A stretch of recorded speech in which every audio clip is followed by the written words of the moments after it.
আমরা SSC জিডির result দেখলাম।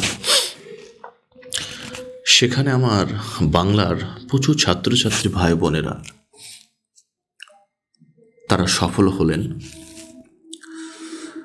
আবার কিছু ছাত্রছাত্রী একদম সফলতার কিনারায় গিয়েও ব্যর্থ হলেন,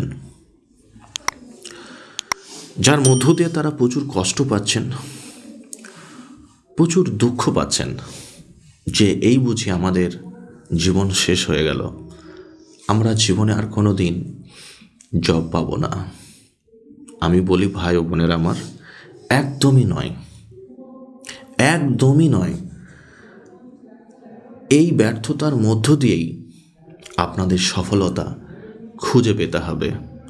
আপনারা দেখুন, অনেকটাই আপনারা রেডি হয়ে গেছেন।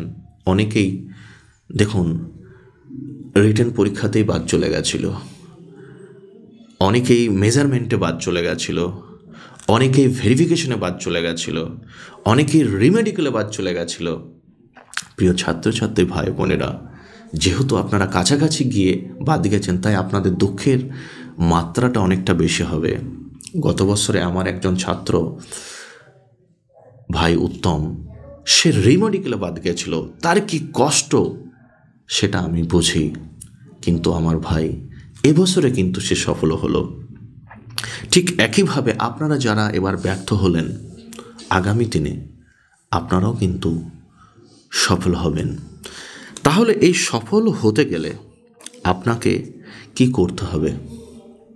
এই সফল হতে গেলে আপনাকে প্রথমেই যেটা করতে হবে, আপনার দুর্বলতা কোথায়, আপনি কেন অসফল হলেন, সেই জায়গাগুলোকে আপনাকে খুঁজে বের করতে হবে।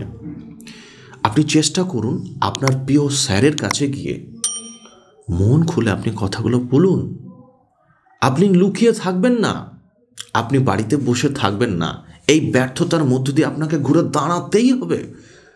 তাই আমি বলি, আপনার প্রিয় স্যারের কাছে আপনি যান, গিয়ে আপনি কথা বলুন এবং আপনি আইডেন্টিফাই করুন আপনার ম্যাথে কোথায় সমস্যা, আপনার রিজনিংয়ে কোথায় সমস্যা, আপনার জিকেতে কোথায় সমস্যা, আপনার হিন্দি বা ইংলিশে কোথায় সমস্যা। আইডেন্টিফাই করুন এবং সেগুলো কিভাবে আপনি ফুলফিল করবেন, পূরণ করবেন, সেগুলো আপনি একবার স্যারের সঙ্গে কথা বলুন। দেখুন আগামী দিনে আপনার এই ডেফিসিয়েন্সি, এই ঘাটতি আপনার থাকবে না, আপনি পূরণ অবশ্যই করবেন।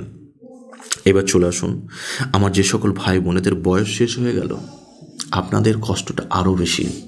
আমি বলি, যেটা শেষ সেটা নিয়ে ভেবে লাভ নাই। আগামী দিনে আপনার যেটা রয়েছে সেটা নিয়ে ভাবুন। যাদের বয়স শেষ, আপনারা চেষ্টা করুন ডাব্লিউপি, কেপি, আবগারি কিভাবে হবে, আপনারা চেষ্টা করুন ওই জায়গাটা কিভাবে আপনারা পূরণ করবেন, কিভাবে আপনি আগামী দিনে ডাব্লিউপি, কেপি এবং আবগারির মধ্য দিয়ে আপনার স্বপ্নটাকে আপনি দেখবেন। তাহলে এই যে স্বপ্ন আপনাকে যদি পূরণ করতে হয়, আপনাকে বাড়িতে বসে থাকলে হবে না। আপনি প্রিয় স্যারেদের তদারকিতে থাকুন। তাহলে কি হবে? আপনি এখন ডিমোটিভেট হয়ে আছেন, আপনাকে মোটিভেট থাকতে হবে। আর মোটিভেট তখনই থাকবেন যখন অনেক ছাত্রছাত্রীদের মধ্যে প্রিয় স্যারেদের কথা যখন আপনি শুনবেন, অটোমেটিক আপনি মোটিভেটেড হয়ে যাবেন। আর আপনি কখন কিভাবে যে আপনি আপনার সফলতার দৌড়গোড়ায় পৌঁছে গেছেন, আপনি নিজেও বুঝতে পারবেন না। প্রচুর মক দিতে হবে, প্রচুর স্যারেদের কাছে প্র্যাকটিস সেট করতে হবে, তাহলে আপনার সফলতা আপনি কিন্তু পাবেন। আর প্রতিনিয়ত আপনাকে কাজ করতে হবে। আপনাদের এই দুঃখের, এই বেদনার কথা ভেবে আমার মিশন জব ম্যানেজমেন্ট আপনাদের জন্য বিরাট সুযোগ দিয়েছে, বিরাট সুযোগ। দেখুন, মিশন জব বহরমপুর পোপার শহরে NH-34 পাশে, সম্রাট হোটেলের পাশে।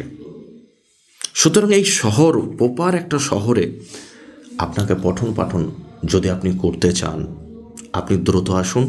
আর তার জন্য মিশন জব আপনাদের এই দুর্দশার কথাকে ভেবে, যারা অল্প স্কোরের জন্য আপনারা এবার বাদ গেলেন মেরিট লিস্ট থেকে, আপনাদের জন্য বিরাট সুযোগ করে দিয়েছে আমাদের ম্যানেজমেন্ট। আপ টু 50% ডিসকাউন্ট, মানে আমরা 30,000 টাকা নিই আপনাদের অ্যাডমিশন ফি, থাকা খাওয়া সম্পূর্ণরূপে ফ্রি। সেখানে আপ টু 50% মানে আপনি 15,000 টাকাতেও অ্যাডমিশন হওয়ার সুযোগ পাবেন। যতদিন আপনার পঠন পাঠন করার প্রয়োজন আছে আপনি করবেন, কোনো টাকা পয়সা লাগবে না। তবে আমরা চেষ্টা করব আগামী এসএসসি, জিডি, ডাব্লিউপি, কেপি বা আবগারের মধ্যেই যেন আপনার সিলেকশনটাও হয়ে যায়। তার জন্য আমরা মাস্টার প্ল্যানিং আমরা করব। ওকে, এছাড়াও যাদের হয়তো আরও সমস্যা রয়েছে, আপনারা ফিস দিতেই হয়তো পারবেন না, আমি বলি আপনি আসুন না, মিশন জবে এসে কথা বলুন, স্যারদের সঙ্গে কথা বলুন, ম্যাডামের সঙ্গে কথা বলুন, ম্যানেজমেন্টের সঙ্গে কথা বলুন, দেখুন আপনাদের হয়তো সেই সুযোগটা পেয়ে যেতে পারেন।